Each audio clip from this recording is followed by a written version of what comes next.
আমার লাইফে এতদিন ধরে কখনোই জ্বর আসছে কিনা আমার জানা নেই। গত বেশ কয়েকদিন ধরে কিন্তু জ্বরে পাশাপাশি ঠান্ডায়ও ভুগছিলাম। তবে জ্বরের পরিমাণ কিছুটা কমলেও ইদানিং যে একটা সমস্যা দেখা দিয়েছে সেটা হচ্ছে ঠান্ডার মধ্যে একদম দুই কান বন্ধ হয়ে গেছে। কানে সবকিছু শুনতে পারলেও কিন্তু একটা অস্বস্তি বোধ লাগা, মাঝে মধ্যে ব্যথা লাগা, সবকিছু মিলিয়ে একদম হযবরল অবস্থা। তার সাথে নাকে তো কোনো গন্ধই পাচ্ছি না, পাশাপাশি কোনো খাবারেরও স্বাদ পাচ্ছি না। লাস্ট কবে যে পেট ভরে খেয়েছিলাম তার কথাও মনে নেই। তবে আজকে খুব করে ইচ্ছে করছিল সহজের মধ্যে একটু নুডলস রান্না করি, যেটা খেতে পারবো, কারণ এই কয়েকদিন ধরে রান্না বান্নারও বেহাল দশা।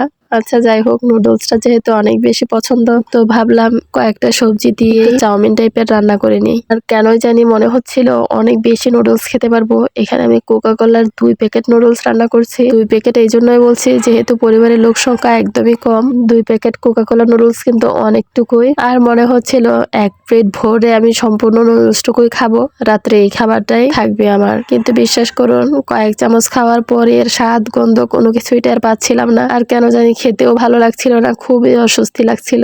এই তো এইভাবেই চলছে। ভিডিওটা ভালো লাগলে অবশ্যই পাশে থাকবেন আর আমার জন্য দোয়া করবেন। আল্লাহ হাফেজ।